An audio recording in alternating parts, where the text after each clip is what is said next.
नाज़रीन कराम, आज Lahore district and session court में इस वक्त तालाबंदी हुई है और नए केसेस की दायरगी भी बंद हो गई है।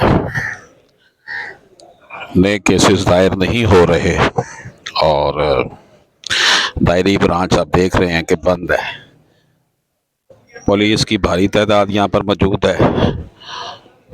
कुछ वकला के खिलाफ एफआईआर दर्ज की गई थी, उस हवाले से जो है वो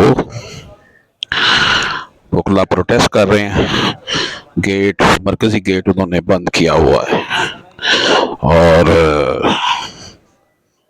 मरकजी गेट बंद करके तालाबंदी है। आम साइलिन का दाखिला जो है वो बंद है, इसलिए साइलिन ख्वार हो रहे हैं, उनका कोई पुरसान हाल नहीं है। इन हालात में जबकि पाकिस्तानी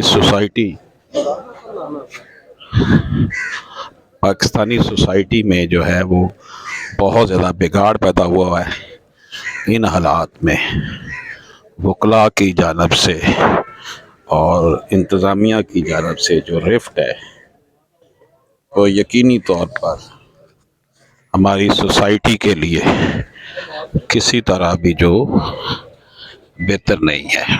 चलो मैं